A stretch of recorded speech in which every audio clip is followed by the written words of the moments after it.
can start. Okay. Hello, everyone. Thank you so much for joining us today for a very timely event on the record, live streamed and also translated to Arabic.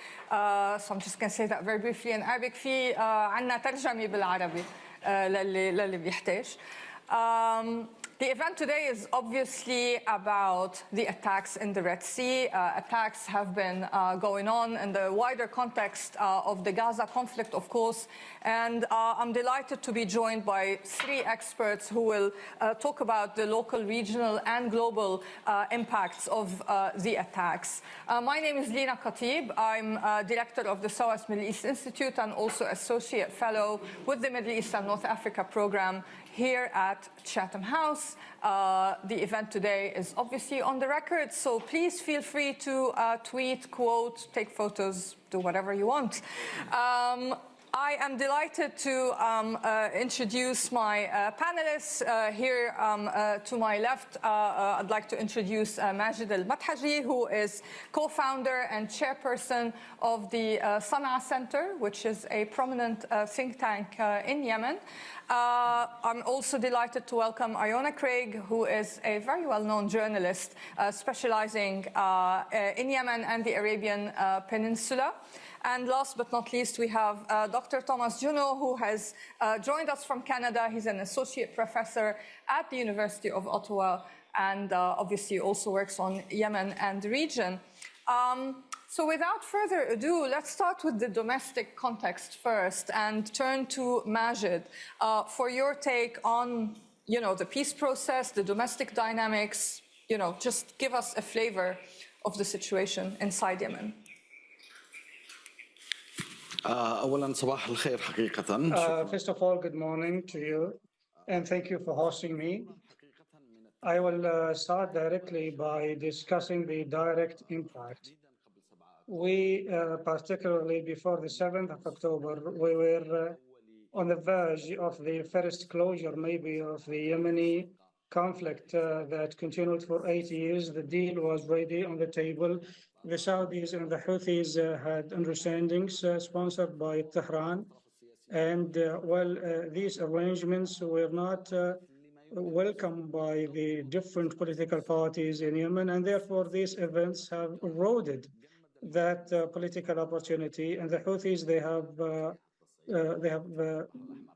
they have halted all these understandings and went into escalation in the Red Sea. And this redefined the entire scene, because now we have two scenes, or we have two facts as a result of these developments in the Red Sea. First of all, the political weights of the parties, what could have been accepted before the 7th of October will no more be accepted.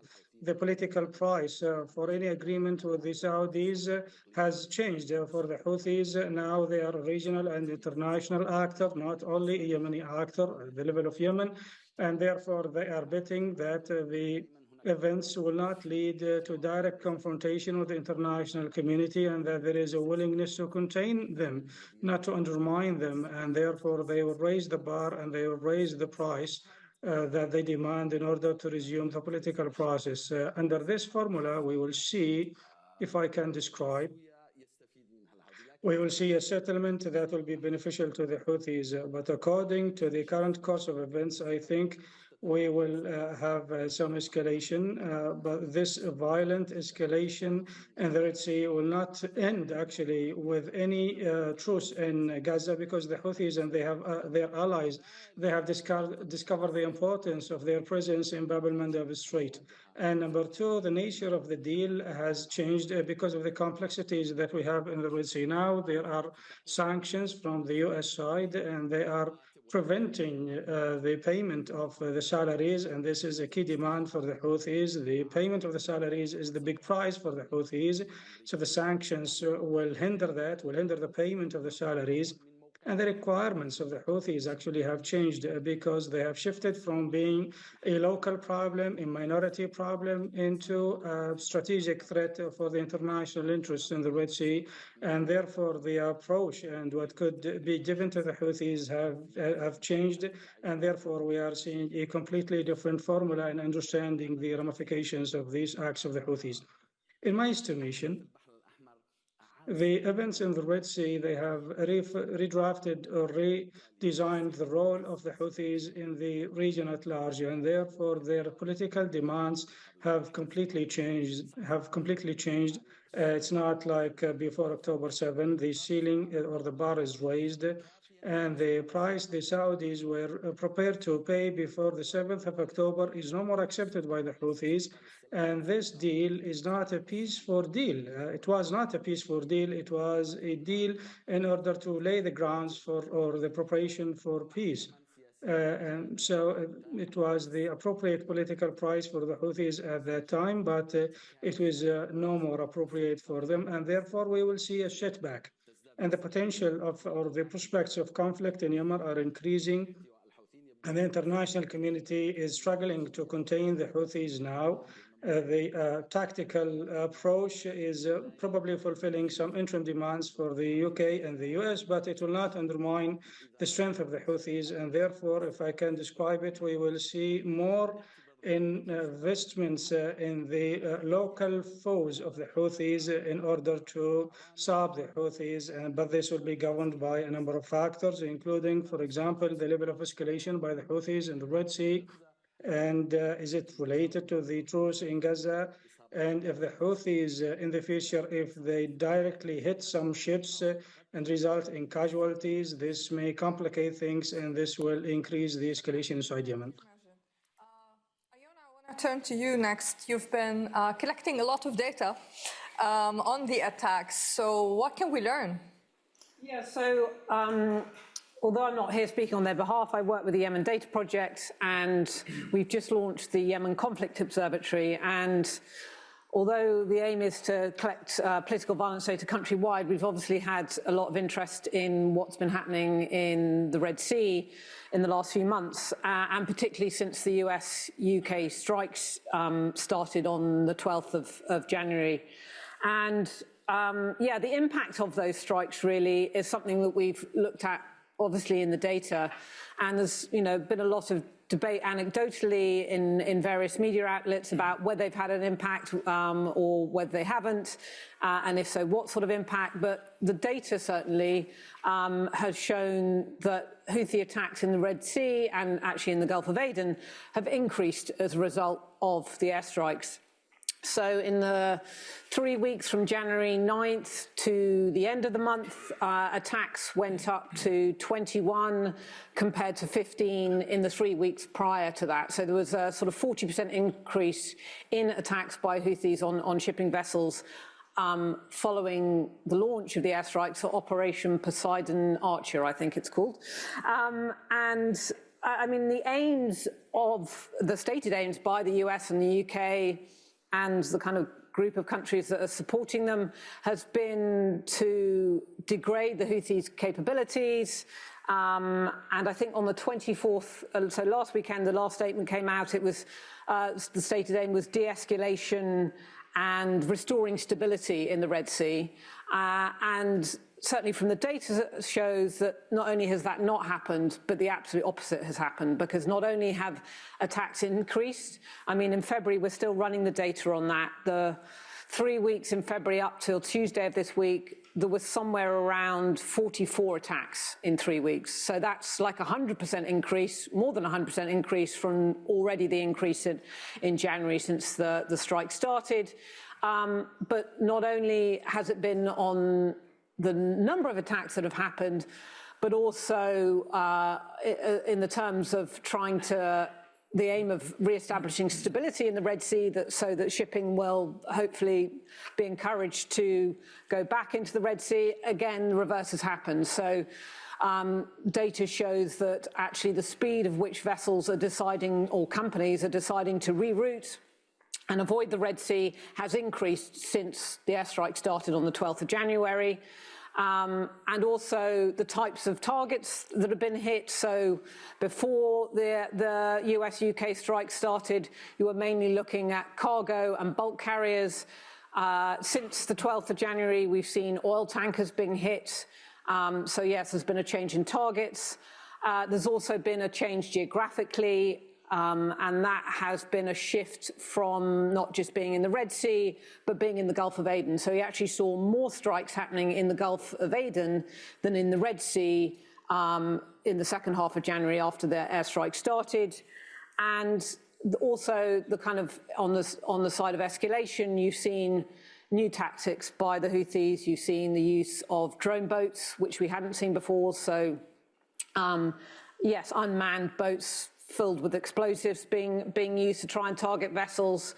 And we've actually seen also the kind of warheads exploding, which wasn't happening. There were several vessels that were hit previously where literally the missile was going into the vessel and coming straight out the other side without actually detonating. Now we've seen warheads detonating, the damage that has been done, the vessel that is, at the moment sinking or certainly adrift and in the process of sinking in the Red Sea at the moment. So, yeah, in terms of the aims of the US, the stated aims of the US-UK strikes, they not just haven't worked, but they've had the opposite effect. I think in terms of impact, perhaps one act that has had more impact than any other, than any of the airstrikes really, has been the US cyber attack on the Iranian vessel, on the Beshad, which had been pretty evidently spotting on behalf of the Houthis. I think in the media, my colleagues call it a spy boat, but it had been running up and down the Red Sea, particularly when vessels had their automatic identification system switched off, and it appeared to be acting as the eyes and kind of ears for Houthi attacks to locate vessels in order to target them. And when attacks changed from being in the Red Sea to being in the Gulf of Aden, that was when the Beshad also moved from the Red Sea into the Gulf of Aden, and we saw attacks change as well geographically. And that seems to have had, although we're still running the data on that with the YCO, so I can't speak to that definitively, but there are indications certainly that the attacks changed and quietened somewhat over a period when that cyber attack happened on that vessel.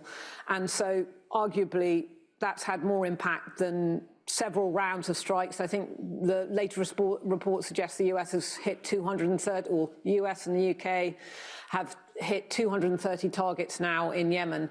But certainly it hasn't degraded the Houthis' ability to carry out attacks at all. No doubt internally there have had to be changes in how they're deploying their munitions and the mobility of their munitions. But I think, going back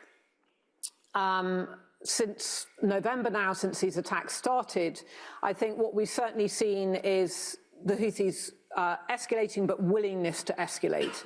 And this idea of restoring stability in the Red Sea by carrying out airstrikes has probably backfired is the wrong phrase to use in such circumstances, but has certainly had the reverse impact of what the stated aims have been at the moment, and that's what the data is telling us anyway. Thank you very much. There's a lot more to talk about with both yourself and Majid, but let's turn to Thomas now. Of course, Iran looms large in all of this. Your take on that? So thank you very much. So I'll focus a bit more on the Iran angle with a couple points on the broader regional angle at the end. Just to begin, where did Iran stand vis-a-vis the Houthis in Yemen on 6 October before this started? From Iran's perspective, the bottom line was that the Houthis had won the war in Yemen. They were the de facto governing authority in the northwest. They were politically and militarily dominant. The internationally recognized government was weak, fragmented. True that the Houthis still face a number of obstacles domestically, rumblings of discontent, economic challenges, and so on, but no direct challenge, no challenge by a direct peer to the Houthis in Yemen. So what did this mean for Iran as of, again, 6 October? Very good news. From Iran's perspective, its investment in the Houthis has been relatively low in terms of financial cost, in terms of political risk, and it has brought Iran a significant return. So from Iran's perspective, what it wanted to see in the mid to longer term in Yemen was a consolidation, an institutionalization, a legitimation of Houthi power, which is why Iran was supportive of the political process between the Houthis and Saudi Arabia, because it viewed the only outcome, the only possible outcome of that process as an institutionalization of Houthi power and not any kind of national reconciliation or unity government. Since October 7th, where does Iran stand? Has its calculus changed? Overall, the further emergence of the Houthis as a dominant regional player or power significantly benefits Iran. It strengthens its deterrent. It increases its ability to impose a cost on the US, on Saudi Arabia, on others.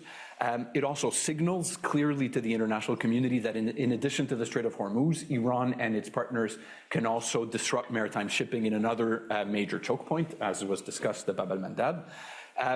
But by and large, Iran's calculus remains similar.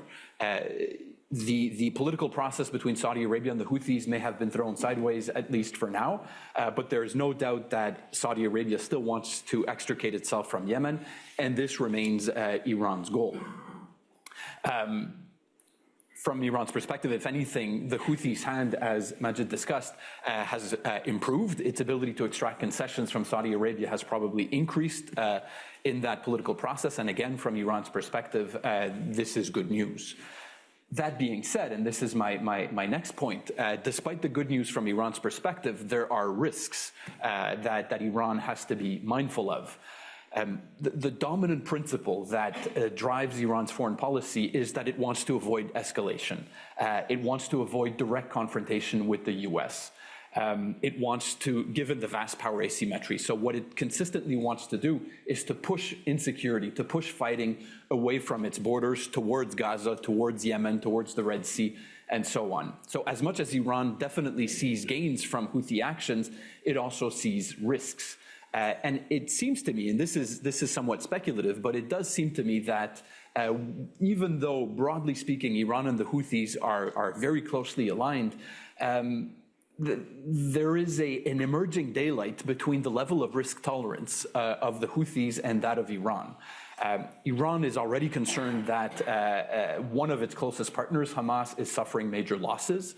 Don't think Hamas is going to be completely eradicated, but it is definitely suffering major losses.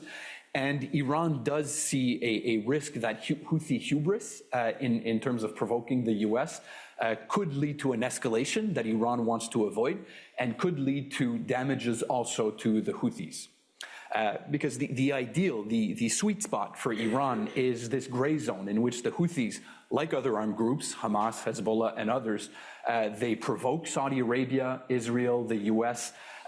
They score rhetorical points, they score propaganda points, they contribute to bogging down Israel and Saudi Arabia and the US, they contribute to raising costs for Iranian adversaries while avoiding escalation. And this is a cardinal rule of Iranian foreign policy.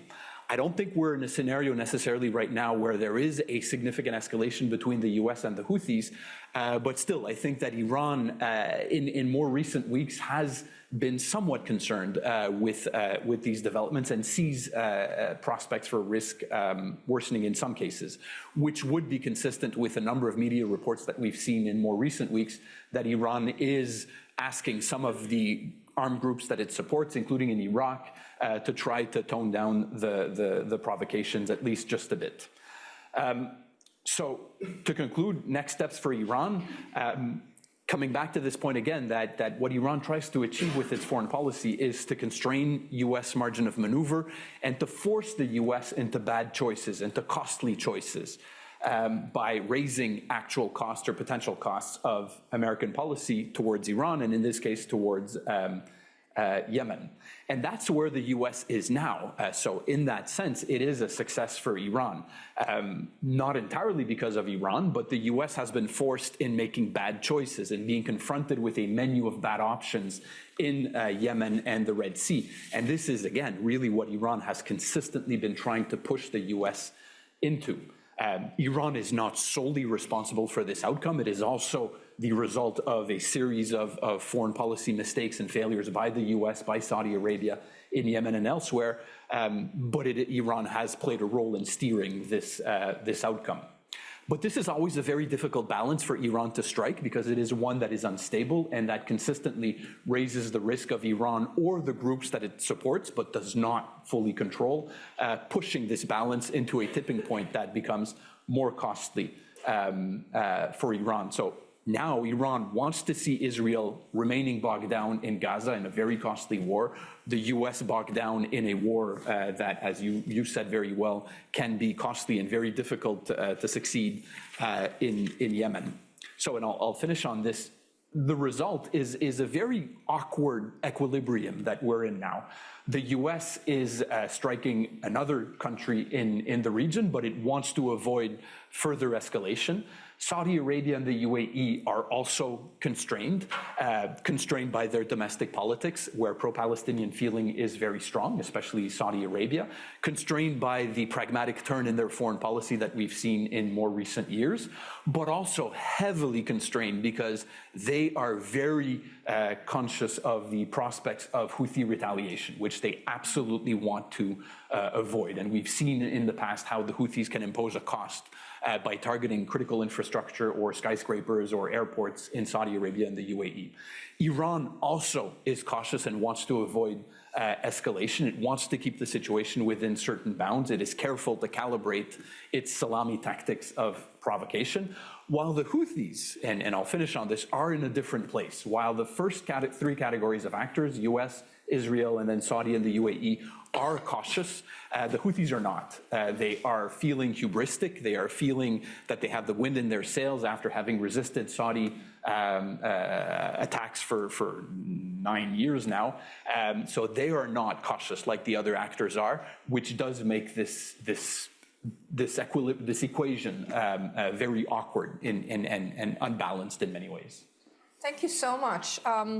I actually have follow-up questions for the three of you, and this time I'm going to go in reverse. So Thomas, you're still in the spotlight, I'm afraid. I have a follow-up question in light of what you said.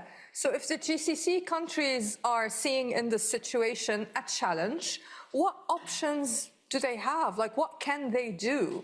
Is there anything that they can do or should be doing, considering that the calculations have changed? That's a very good question. And GCC countries have, and let's focus on Saudi Arabia and the UAE just for simplicity, they have kept a very low profile since the situation in the Red Sea has started a few months ago now, because they're constrained domestically, especially Saudi Arabia. Pro-Palestinian feelings are very strong, so being seen as taking an aggressive position against the Houthis, who are perceived as defending the Palestinian cause, would be unpopular and risky. Saudi Arabia has made a major turn in its foreign policy in the last 3, 4, 5 years of wanting to downgrade provocations and instability on its borders to try to promote, foreign investment and trade. And most importantly, the Houthis have clearly shown that they can significantly constrain Saudi and Emirati actions. 3 years ago, we saw, for example, a number of UAE-backed militias from the south starting to move towards the Houthis in the center of the country, and then and somewhat threatening Houthi positions. The Houthis sent a couple missiles or drones on or close to Abu Dhabi airport. If I remember correctly, killing 1 or 3 people. I'm sorry, I don't remember the exact number, but a very small number. But the message was very clear. The message was back off, or else we will target your fancy skyscrapers. We will target your infrastructure on which your brand is completely dependent, which is we are an island of stability in a difficult region. Please come and do business. And the Houthis will do that again. And I think Saudi Arabia and the UAE perfectly understand that. So to answer directly your question, Saudi Arabia and the UAE are significantly constrained right now, and that's why they're keeping a very low profile. So in the short term, I don't see that changing very much. Wow, okay, well, that's a very gloomy outlook, but also, I guess, very realistic. Iona, if we zoom out and look at the patterns of violence over the last decade, what trends have you spotted in light of, things seem to be getting worse in some ways? Yeah, I think even before the Yemen Data Project existed in 2015, even when I was living in Yemen, I think in 2014, when this kind of war really started, if we're not going back even further, I think what struck me anecdotally really then was the kind of tactics that the Houthis were using. So, when, for example, it was blowing up tribal sheikhs' houses and going after individuals. You know, Yemen was very used to the kind of the divide and conquer was the kind of method of rule under Ali Abdullah Saleh. And I think that really changed in 2014 when it became conquer rather than divide and conquer. And so there was it was kind of completely running roughshod over the societal norms and the tribal norms that had always existed and these kind of unwritten understandings. And tribal leaders were literally sort of run out of Houthi-controlled territory if they weren't going to submit to Houthi control. And where we've seen that kind of continue really kind of across the board, actually, not just in Houthi territory, but is the persecution of minorities, of journalists, of migrants coming from the Horn of Africa, of political activists. And that has continued throughout the period. I think, if you look at the air war, for example, I mean, from the data that we collected at the Yemen Data Project was used by several researchers who made a connection then between the airstrikes targeting and having an impact on food supplies and food production. So that was in the terms of targeting farms, of targeting warehouses, and basically imposing the kind of the humanitarian crisis was very much man-made, as was well reported at the time, and wasn't a sort of natural occurrence, and that was contributed to vastly by this apparent sort of tactic by the Saudi-led coalition to target food production and food supply.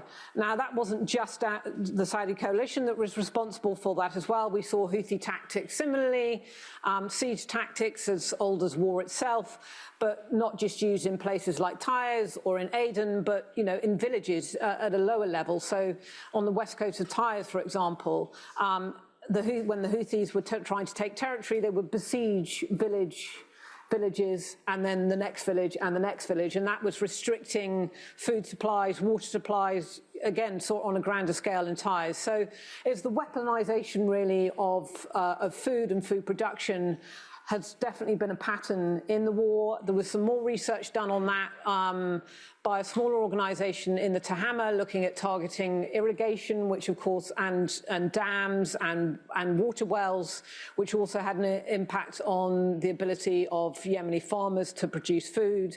So that was all part of the same sort of pattern. I think it's kind of the other impacts that had as well. There's some more recent research that some researchers put out in the Lancet at the end of last year, using the Yemen Data Project data again, which made the connection between places that were heavily bombed in the air war and the cholera pandemic or epidemic.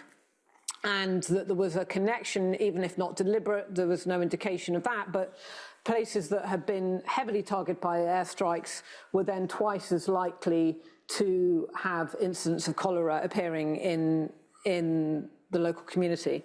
The other thing that was quite apparent in the data was how the correlation between accountability and violence. And we really saw that quite starkly in two incidents in the air war, with the killing of Jamal Khashoggi in 2018, and then the failure to renew the group of eminent experts by the UN Human Rights Council. And that had two effects quite dramatically in the rate of airstrikes.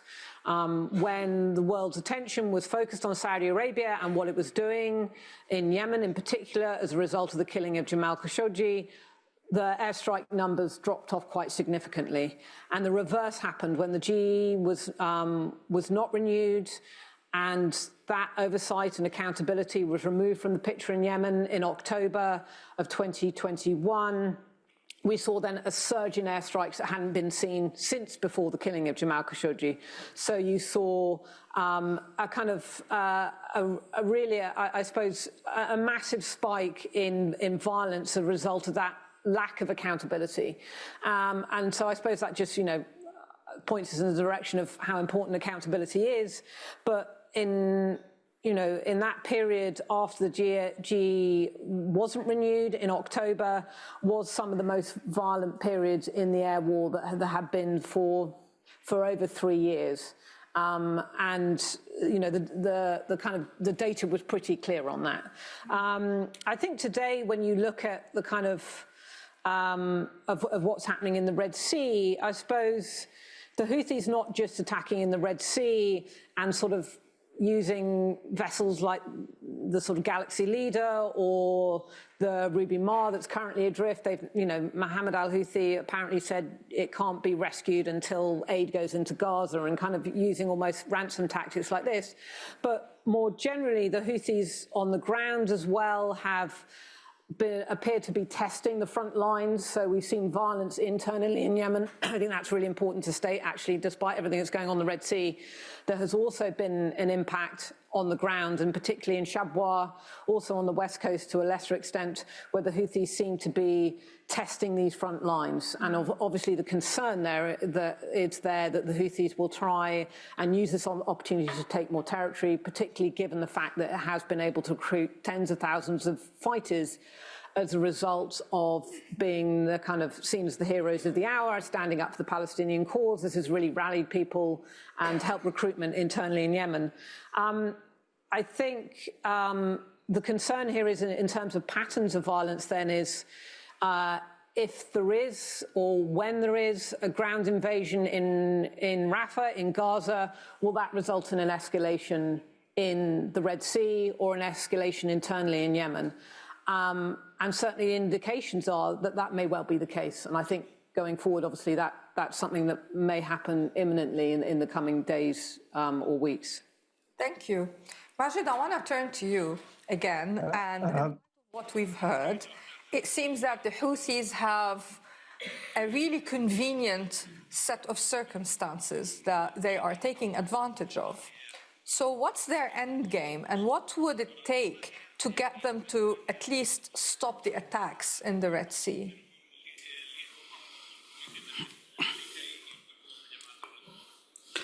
تحديدا هو أحد أكبر الأسئلة المطروحة. Specifically, and this is one of the big questions on the table. Would the Houthis stop attacks if the Gaza war ends?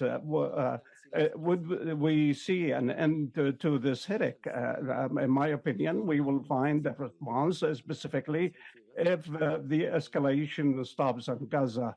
But with this in particular, that the Red Sea will stop, considering that this is going to be specifically, I will just give you an example. The Houthis will respond, but they already found the strategic importance of the Bab al-Mandab. They were not in circumstances that would allow them to reach out there. But they have found the right grounds, and therefore engaging with the United States and in solidarity with the Palestinians, they have redirected the attentions to the Red Sea, and therefore the grounds was right.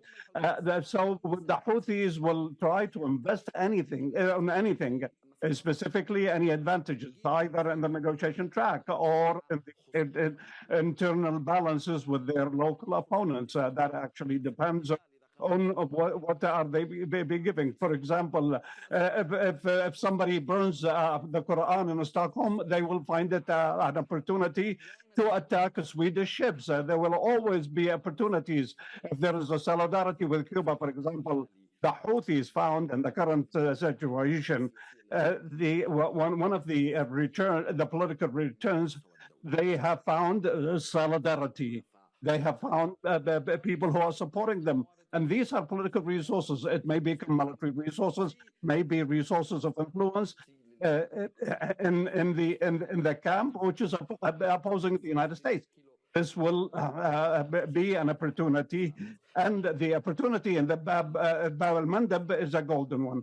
The Houthis are playing everyone, and they're kicking the ball, which is going in all directions. We have regional countries who are concerned with what's happening, and they have found but now the Houthis seems to be a threat to the international community at large. And it is actually observing and saying on the principle that I have said that we have said that the Houthis, which have nothing to lose, and the Saudis who are investing hundreds of billions, they don't want missiles flying over their skies. Yeah, the UAE has also, like, they don't want any missiles flying over the skies of Dubai.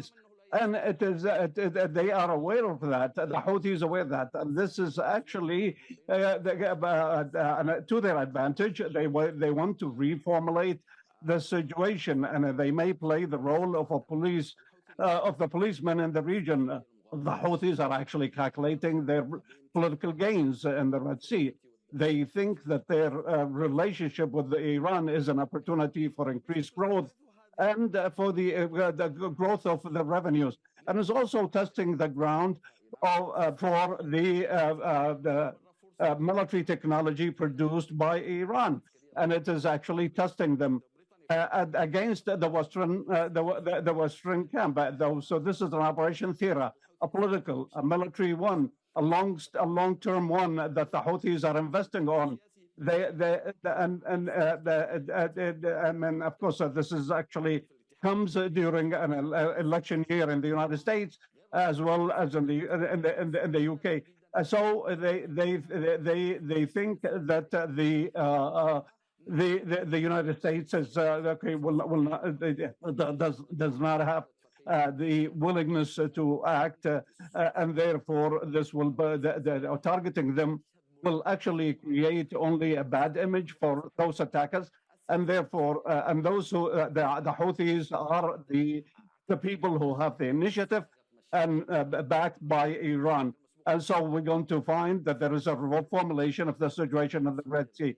Just imagine that Jordan and Egypt, they have not issued any statements to comment about what's happening in the Red Sea, despite the damages that have been that they have suffered from such attacks. We have find the interactions whether those on the coast or those that are not on the coast. There is a unique transformation. We are still seeing the beginning. The Houthis will reformulate the whole region, depending on this shy tactical response by the United States. A very encouraging picture. Now give the chance to the people, both online and in the room here, to ask questions. Please raise your hand and identify yourself, and please wait for a microphone. I have very eager people. You were first, sir. If you wouldn't mind, yeah, there. Just wait for a microphone and just introduce yourself before asking your question. Yes. Hi, my name is Tariq Ali Ahmed. I'm with Arab News. I want to first thank you all for a very insightful discussion. My question is to the whole panel. Essentially, we haven't spoken about the pretty big elephant in the room, which is the potentially imminent arrival of Donald Trump as president of the United States. Do we see, first of all, are people on the ground preparing for such a case? And will this change or alter Houthi strategies, or even Saudi and GCC strategies with regards to being more involved or less involved? And I'd like to also hear about how Hezbollah's restraint in the region could essentially unfold if Houthis would need a sort of more buffer to like deter people away towards the north. Thank you. Okay, thank you. I'm gonna let someone, I don't know who would like to take any of the questions. Anybody?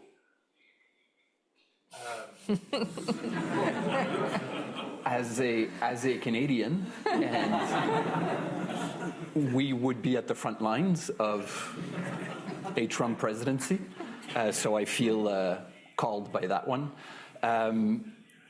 First of all, I think, as was briefly touched on, there's multiple ways to answer that, but the Houthis have been using the pretext of the war in Gaza to launch what they've been doing in the Red Sea. There's two ways to look at that. When the war in Gaza stops, which will not be a one-day stop, but a steady decrease in tensions, they will probably stop in the short term. But the Houthi threat to the Red Sea shipping will continue far beyond that. I hope, but also think that by the time a Trump presidency starts, if he wins, that the current round of violence in Gaza will have subsided. So in a way, that question is answered like that. That being said, the Houthi threat to Red Sea shipping will continue. I think a lot of the calculus on the American side will continue. I mean, President Trump, the continuity from Trump to Biden to a Trump 2.0 in the Middle East at that level, beyond the rhetoric, is significant. Not that much changed. Specifically at that level, a lot of other things changed. Not at that level. Trump has been pretty clear. That's how he's built his brand, that he doesn't want to get bogged down into Middle East wars. I think that will continue. If anything, that could intensify. But at the same time, Trump did show that he was taking a hard line against Iran. But at a 50,000 feet up in the air level, I think there will be more continuity than change in terms of that specific angle. Thank you. Majid? I believe that the engagements will continue. There are two key factors. So Trump is non-traditional, and this actually creates tensions for Iran and the Houthis. They don't know exactly what he's going to do, while Biden is clearer. Trump can actually come up with surprises. Qasem Soleimani was one of his surprises, and therefore they may be. Third, then why would they give a gift to Biden at the end of his term? So if there is a deal to deal with the Houthis, it will be done with the future president instead of Biden. The fourth, Trump has the same commitment to protect Israel the same way as Biden, and therefore the United States support will continue, and therefore I don't see any chance for de-escalation. Year, really, January next year. I actually just want to pick up on a point that I think I disagree with from both Thomas and Majid, really. I do actually think the Houthi attacks in the Red Sea would stop if there was a ceasefire in Gaza. That's not to say that the threat in the Red Sea will end, which of course it won't, because if they stop, it doesn't mean they won't start again for another reason further down the line, or if fighting renews in Gaza. But I do think just because it's a PR win for them, really. They can show that what they've done has worked if they stop carrying out attacks, if there is not even a ceasefire, I don't know, a pause or whatever the language is that they like to use. On the Hezbollah, I'm not sure really I understood the question on that, but I would say if there is an escalation between Israel and Hezbollah, there will also be an escalation from the Houthis. I think, again, that's why this kind of denial that there is a connection between what the Houthis are doing in Gaza is slightly nonsensical, because it's all absolutely connected. So, yeah, I'm not sure really that got to your point, but yeah. Okay, thank you. I'm going to take two questions at a time. We're going to do, yes, just wait for the microphone, please. And followed by you, sir, because you were there first in the first round. Yes. Hello, my name is William Patey. I'm a former British ambassador to Saudi Arabia and Iraq and Afghanistan, Sudan, so kind of flirted around this region a bit. I'm also co-chair of the newly formed Labour Middle East Council. Given your, and I don't disagree with your analysis that the Houthis are winning, and that there are good reasons why countries who want to attract investment don't want missiles falling on their high-rise buildings and tourist sites. If you were advising a future government What do you think would work? You've established that the Houthis are an ongoing regional threat. They're not likely to be usurped in Yemen. And at what stage does Egypt and Jordan and the other regional powers, the cost to them? Because at the end of the day, if traffic gets used to going down round the Cape of Good Hope, if traffic gets used to using other routes, that becomes normalised in the world. And the Red Sea, the Suez Canal revenues for Egypt. At what stage do those regional countries feel that their interests are more directly threatened and feel they need to do? And what could be done? I mean, I agree with you that bombing hasn't, my experience of bombing in many countries has not been good and has not produced the desired results. So in the absence of bombing, and nobody's going to invade Yemen. You know Yemen better than me. I've been to Yemen many times. I would not want to be sending ground troops into Yemen. What would your policy recommendations to, say, a new government might be? Thank you. Thanks a lot, William. Let's take the question on that side, please. Thank you. My name's Nick Stovald. I work for a large ship-owning company, and we have a number of ships that have had to reroute around the Cape of Good Hope for obvious reasons. Actually, the previous gentleman effectively asked my question, which was the role of Egypt. And clearly instability in the Sinai, potential instability going forward in Sinai due to potentially spillover of people from Gaza into Sinai, but more importantly, as previous gentleman alluded to, the loss of revenue in the Suez Canal. And I was, following up on what Egypt's role is here and, potential instability in Egypt as a result of all of this. Thank you. Again, up to you guys. Who wants to go first? Yeah.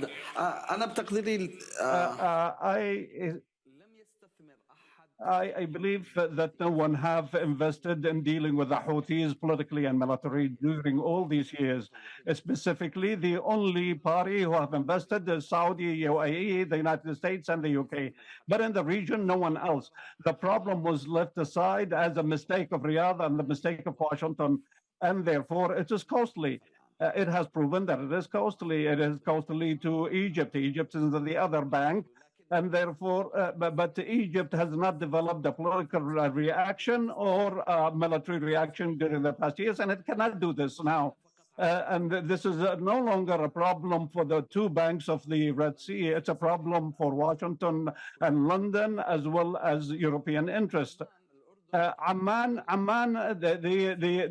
the ships have not entering Al-Aqaba, and the situation is rather difficult, and there are many stakeholders. The Indians are very concerned. Their ships are in the Red Sea for the first time in centuries, and this is a new landscape and an extraordinary one. The relationship, the world have started the forces of duty in Somalia and the Gulf of Aden. And they stay and remain there for 10 years, but the engagement was not as big. What is happening now will reformulate the situation in the Red Sea. The sharpness, I think it will escalate.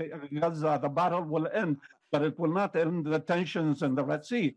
And therefore, the opportunities, and you are relying on the long term.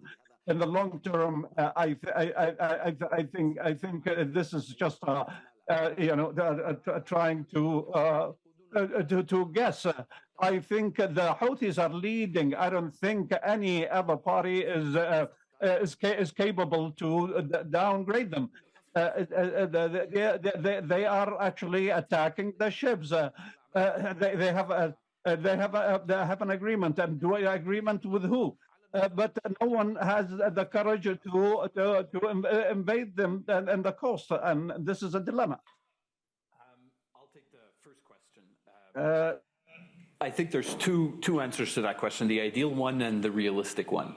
The ideal one would be to have a counter-Houthi force inside Yemen that politically and militarily can act as a counterweight and eventually defeat the Houthis.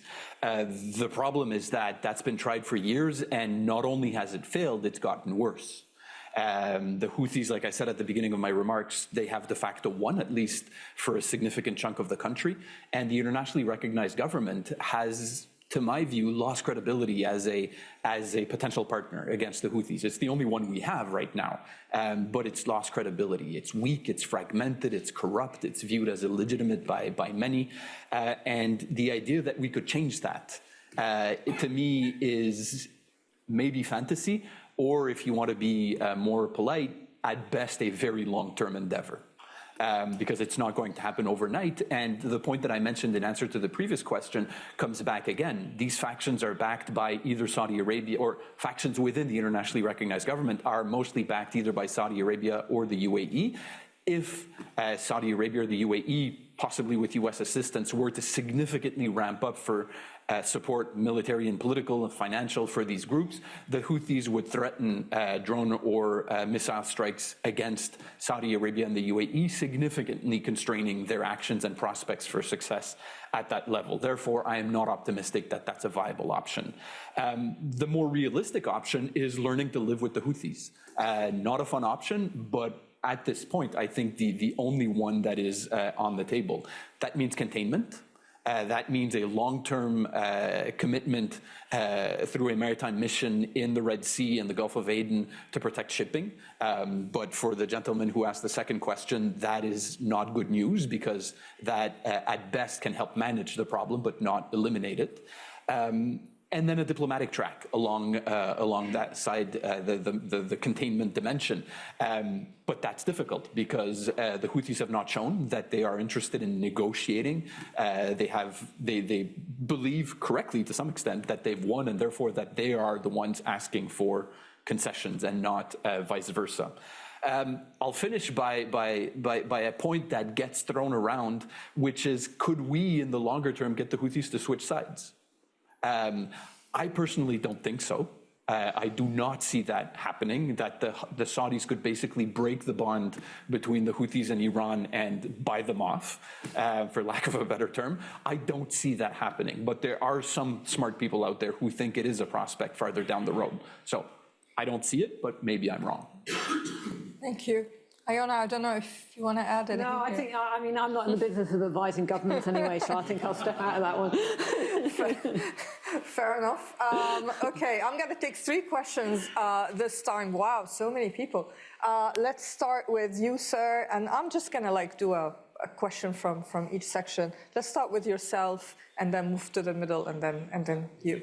Yeah. Yes. Yeah. You. Yeah. No, thanks for this. I had a question about... Sorry, could you please introduce yourself? Oh, sorry, Hussein Abdullah from Shell. My question was around how much of this is also about the Gulf being constrained, or particularly Saudi and the UAE, which is a point that came across from Thomas.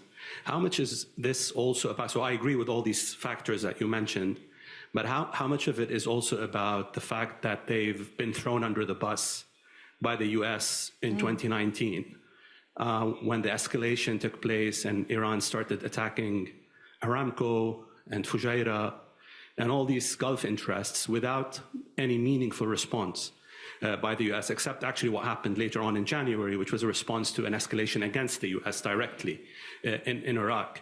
Because what we've seen in Abu Dhabi and Riyadh after this period is the conversations that were happening in these sort of rooms were about how can we figure out sort of a regionalization of solutions, whereby we speak to Iran, we try to de-escalate with Iran, we find these mechanisms ourselves to shield ourselves and to protect ourselves from these sort of fallout and implications of these attacks.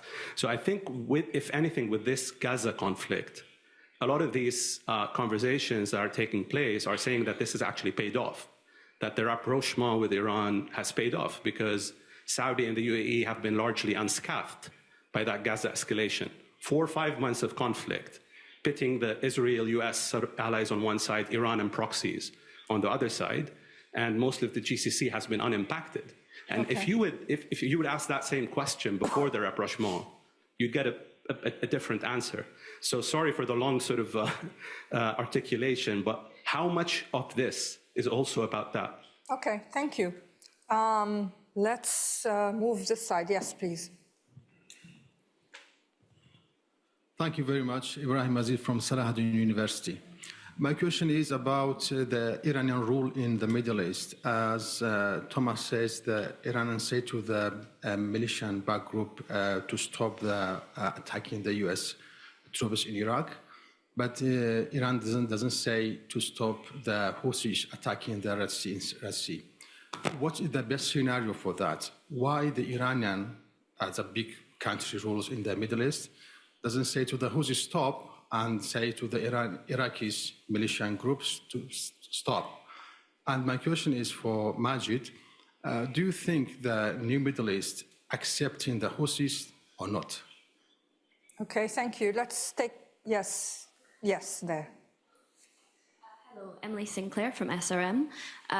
We were talking about kind of the varying risk appetites between Iran and the Houthis, and I wondered to what extent, with that kind of being pushed, could we see a degradation in the kind of patronage relationship between Iran and the Houthis, and at which point would that kind of be met? What would have had to have happened for that relationship to deteriorate?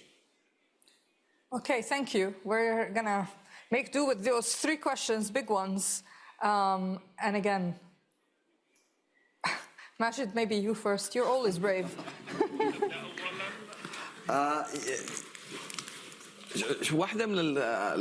One of the questions with the Houthis are only merely a proxy for Iran, or are they more than that? And therefore, what are the opportunities in this equation? The Houthis are in between, if I can correctly say this. They are not a proxy. They have the same characteristics. They have ambitions. The Houthis do not think of themselves as a local group in Yemen. The Houthis look at themselves as an international group. Some of them are part of the ideological system, and some of them is the resources, opportunities, and the location. And therefore, they're not Hezbollah, who are only confined to the south. And they're not like the Iraqi militias who are actually clashing with the United States, and their role ends after their escalatory rhetoric with time. And if they continue to develop, they will go the way of the opportunities because they want to become Iran, another Iran in the region. And therefore, the difficult of acceptance and recognition is a difficult one at that, but I think they are getting there. So as part of the fragility that exists in the region, they are trying to get there. And this is an extraordinary situation. The 7th of October, with the start of the rocket, the Houthis started their new identity, and they launched a new engagement. And they said that we are here in this region, we are allies to Iran, but we are not. I don't think that the Saudis or any other party can change that. Just thinking about that is delusional. They have a commitment that is drawn from the early commitments by Iran, and this will not change because there is some funding by someone. So I'll focus on the Iran-Houthi aspect of the last two questions very briefly. Why Iran doesn't tell the Houthis to stop? Two reasons. It can't, and it doesn't want to. It can't in the sense that that's not how the relationship works. It's not a top-down relationship where Iran pulls the strings. Of course, Iran has some influence on the Houthis, but they're partners. They cooperate, they coordinate, they exchange information. Iran has leverage because it's the superior partner by much. But it doesn't tell the Houthis or Hezbollah or Hamas, for that matter, what to do. And anyways, it doesn't want the Houthis to stop. The point that I was making in my presentation is that it perceives a risk of escalation, and it doesn't want that, but it certainly doesn't wish that it would stop. Different risk appetite, the question on this side. I don't see prospects for this relationship to deteriorate. I think it is very deeply institutionalized now. It's not just an ideological and political partnership. Now the bureaucracies on the two sides, and as a former bureaucrat, I tend to emphasize that aspect, have been closely entangled now. And in particular, given that within the Houthis, hardliner elements, which are much more sympathetic to a long-term close partnership with Iran, are the ones who are ascendant within the coalition that is the Houthis now. So I don't see prospects for that to happen, for a break. Thank you. Any final thoughts? I was just going to add on the throwing them under the bus. I would actually say that, you know, a lot of people would argue that happened in 2018 when the anti-Houthi forces were wanting to push on Hodeidah, and for humanitarian reasons, primarily, the international community pushed back and said, no, we're not going to allow you to do this. I think just long term, and maybe that goes back to the question about advising governments, I think the reason we're partly in this scenario that we are right now goes back to the failure of US and UK policy going back. I mean, we could go back a long way, but certainly from 2011, their response to the political uprising, how they chose to deal with Ali Abdullah Saleh, bearing in mind the US drafted the GCC deal in the first place, and that's what's led to where we are. And unfortunately, the US and the UK have been primarily reactionary and selfish in their policy, in the sense it was all about Al-Qaeda before, and now it's all about attacks in the Red Sea, and beyond that, they don't really want to get involved. And so, yeah, it ends up in this scenario where they're, in many respects, a kind of unreliable ally, I would say, on that side. And on that super depressing note, I want to thank you all for being here, for the great questions, and please join me in thanking our wonderful panelists.